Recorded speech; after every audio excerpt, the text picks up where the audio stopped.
Alright, so if you've been following my channel, you know I've only been covering movies and TV shows, and I haven't even been doing that as consistently as I'd like to.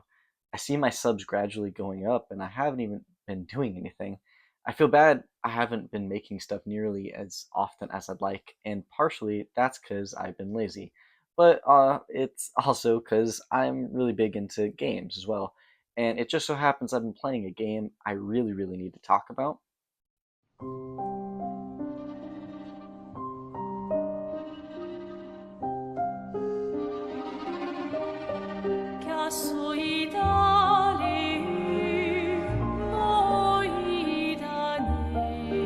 Clair Obscur Expedition 33 is so phenomenally immaculate in every single sense of the word.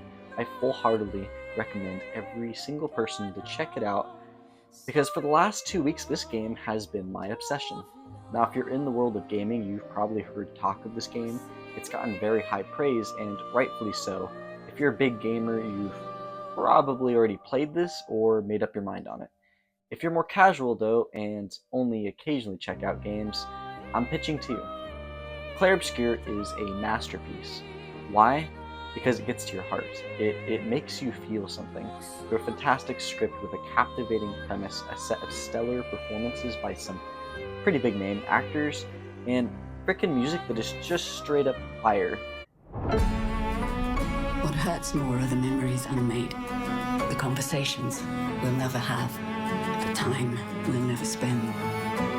We exist for as long as she wants. The paintress, Magnoir, they will pay. Break the cycle! It will only destroy the last tie you have to each other. There's so many questions left to answer. It's hard to do this game justice through words, but damn it, I'm gonna try.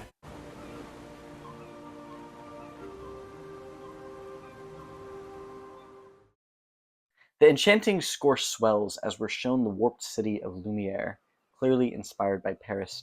This game wears its French roots on its sleeve. The city is gorgeous, and while we look inward at the beauty of the world our characters inhabit, we also look outward at the pier of Lumiere.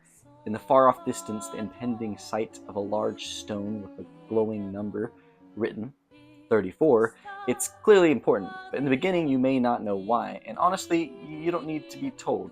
This game trusts you'll understand by following a pivotal rule of writing: show, don't tell, and that is exactly what this game does. There is no big expedition dump in the traditional sense that tells you what that number means, who the paintress is, what the gommage is, what the expeditions do. The writers of this game understood. You are a functional individual, and they trusted your intelligence as well as the skill of the actors. I say actors because of all the motion capture work they did, and that's a huge part of why the cutscenes in this game hit so hard. You get the performances, and that really helps sell the world. These aren't your usual video game NPCs. These are characters with depth and complexity performed by an amazing cast. For example, we've got Charlie Cox, Jennifer English, Ben Starr, and Andy Serkis. I mean, these are just some of the names that you might recognize, but seriously, every single person brought their A game to this game. Anyway, back on the rooftop, it isn't long before we're introduced to our main character. Gustav, performed by Charlie Cox / Daredevil, stands atop the roof of a building throwing rocks at the distant mass of stone. We're then introduced to Maëlle, who seems to have a sisterly relationship with Gustav. From here, we are given somewhat of a tutorial as we naturally move through the story, and this brings me to the second big thing in this game, besides the story, which is the combat. I personally don't really like turn-based combat. I'm impatient, and I find it really annoying to watch. That's at least what I believed before I played Clair Obscur Expedition 33, but you see, I had never actually really given a turn-based strategy game a chance until this one. And yeah, so I had kind of just been a stubborn bitch and wouldn't even entertain the idea of playing a game like this. Lucky me, the internet helped trigger the impulse purchasing maniac in me, and here we are. The combat's great, and to be fair, it's not fully turn-based. There's dodging and parrying, which can help completely negate damage. Thanks. Though it's not always easy to perform, dodging has a wider window, so you learn the general timing of attacks through that. Then, when you're confident, you try parrying, and with some practice, you can pull off some really epic counterattacks, doing tons of damage. Now, I personally, last year I think it was, I fell in love with Sekiro, so I kind of ended up really liking this system, since I was already somewhat used to a challenging parry system. It really works well for me, and along with the character skills and the combination of attacks, I was fully invested the whole playthrough. Anyway, the gameplay is good, but I really want to get back to the story. You see, many years ago, this giant ethereal being known as the Paintress showed up and started painting numbers on this big stone that we see in the distance. Starting at 100 at the end of each year, she awakes and erases the number, and everyone who was the age below that number, or 1 year below that, basically dies. They disappear. They gommage. She writes a new number, and in this case it would be 99, and so on for many years, until eventually we get to now, where there's a big 34 on the rock. And everyone who was 33, when she erases that 34, they die. It's a very sad big event that really affects everybody who's living in Lumiere, and they actually try to portray this through interactions with the different NPCs in the beginning of the game, which is really excellent, that they try to flesh out how people in the society react to the Gamash. The way this game explores this concept is perfectly heartbreaking. Through little lines of dialogue with side characters, you hear everyone's thoughts about the Gamash, and it's sad and it's beautiful. When we actually see the Gamash occur, it hits. It really hits. Now, Gustav is 32 years old, and after the Paintress hits delete all on everyone, 33, she proceeds to write 33, and bammo, we got the title number. Now, at the beginning of each year, the people of Lumiere have volunteers that decide to sail out across the giant sea of the continent where the Paintress resides in an attempt to stop the Paintress from painting any more numbers, which is far easier said than done, as every expedition before has presumably failed. I hope I explained that well enough. When you're playing, it takes a bit of time to understand the world you're in. But anyway, I don't want to go too into the lore and what happens when the expedition takes off from the continent. I want you to experience that yourself. What instead I want to do is highlight the themes a bit, because this game is all about those themes and vibes. I will say this, if you've ever experienced death in your life, like real death of someone close to you, someone you care about, this game will take your heart and it will drown it in all these beautiful facets of grief and life, love and death, and most of all, art. I'm far from the best at analysis, so I'll just say video games have this opportunity to tell stories in a completely different way from any other media. They have this opportunity of forcing the player into making decisions.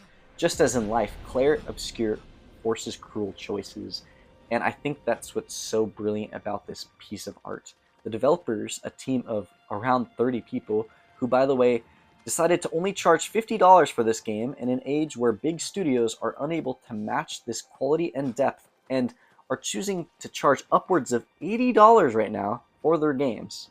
Anyway, these devs understood forcing the player in situations with impactful outcomes and excellent presentation. It hits you. This isn't a game where you're making a ton of story decisions. There is different endings, but most of your decisions will be regarding your team composition and the way you decide to utilize these characters' abilities and attempt to create team synergy. That part of the game is addictive, and especially finally beating the endgame bosses, very rewarding. The other decision you will have to make in this game, that everyone will have to make in this game, is to continue. Throughout your journey, you will be presented with that simple video gamey choice to continue playing. But in this case, to push onward despite everything that happens in this game, because you're part of Expedition 33, and when one falls, well, her home. What? No, we have a mission! Oh, fuck the mission! Fuck the mission, Lune! What are we gonna do, huh? Tell me. What are we gonna do? We're gonna take down the Paintress, just the three of us? My gun and your sparks? I didn't take you for a coward. I'm not a coward. You swore the oath. When one falls, we continue. Yes, I know. When one falls, when one falls. Not if, when. We knew not all of us would make it, but we continue. So I can't even convey what this story has done to me without spoiling things. I'll say this, the most personally impactful pieces of media I've ever consumed was 6 Feet Under and The Leftovers. And not because those shows were perfect, because the subject matter and the way that they brought everything together by the end, the message, death and grief, depression and loneliness, are all things I've found very horribly relatable, and Clair Obscur tackles this stuff with whimsy and style, with a balance of sweet moments, epic tunes, harrowing visuals, and gorgeous vistas. It's ironic because apparently Clair Obscur is a French term referring to a style of painting, specifically with the accentuation of light and dark. Now, if you keep that in mind playing the game, you'll see it's very, very intentional, and actually a very perfect title for this game. So I wanted to have a little section talking about the music because holy, Sandfall Interactive has blessed our ears with one of the greatest OSTs of our time. I'm dead serious. Just boot this game up and sit in the menu. Just take in the track and you may very well ascend to the higher plane of existence.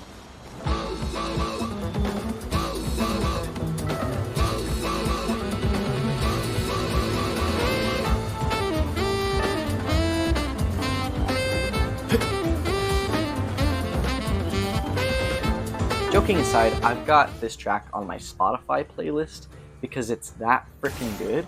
Some of these tracks hit so hard when they come on. Personal favorites would have to be Lumiere, Alicia, and whatever that song is that plays whenever Renoir is on screen. If you know, you know.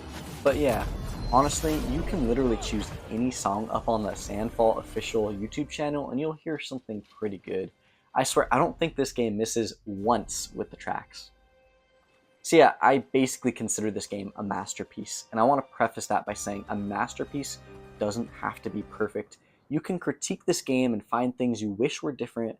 There are little criticisms I may even agree with, but to me, they're just nitpicks, and they don't change how special this game is to me.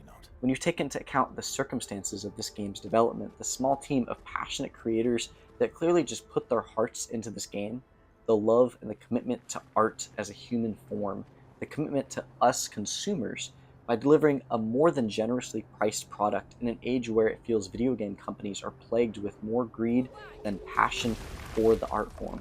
And I can't stress that enough. This is art at its highest form, made with careful consideration for detail, for plot, and for most of all, for the player's experience. Please check out Clair Obscur Expedition 33. If you still don't plan to play it, hell, at least check out some footage of it, watch someone else's playthrough, maybe check out some of the game's music on their channel. Just please, please experience a piece of this game. Anyway, if you have played Clair Obscur or are going to, I will say the plot is very deep. And lucky for you, there are YouTubers who are more than competent at writing essays breaking down the plot and theme. A personal recommendation from me would be Jacob Geller's video on it. But honestly, there's a ton of creators that have put amazing effort into making videos on this game. I only felt the need to make this video because, well, because Clair Obscur Expedition 33 stole my heart. Anyway, thank you so much for watching this video. I really appreciate you even clicking on this and taking the time to listen to my words. Time is a very valuable thing in today's age, which is part of the reason I'm attempting to make more short-form content. But seriously, thank you. I love you. That might still be weird to say, but I'm going to normalize it on this channel because it's true. And in this world, I think we all need to share more love. My heart grows 10 times its size every time one of you likes or subscribes to my channel. So if you want my heart to continue to grow and possibly eventually pop out of my body from all your support, then please consider leaving a like and maybe subbing. And with that, I bid you adieu and see you on the next one. Expeditioners. The Sword of Lumiere. We honor your dedication. We do not take for granted that you dedicate your final year of life to keeping hope alive for all of Lumiere.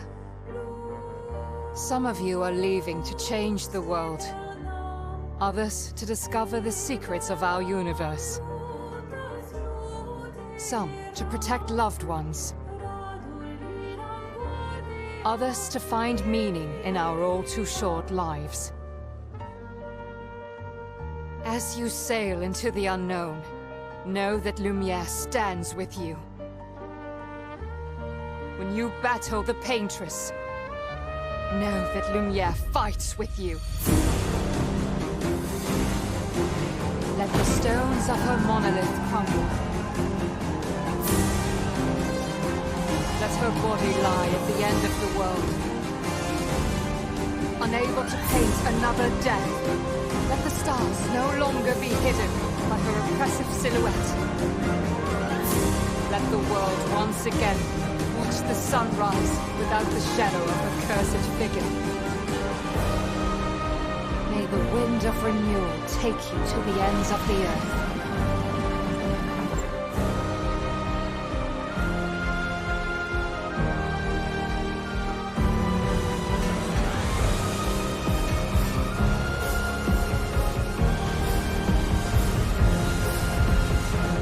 Tomorrow comes.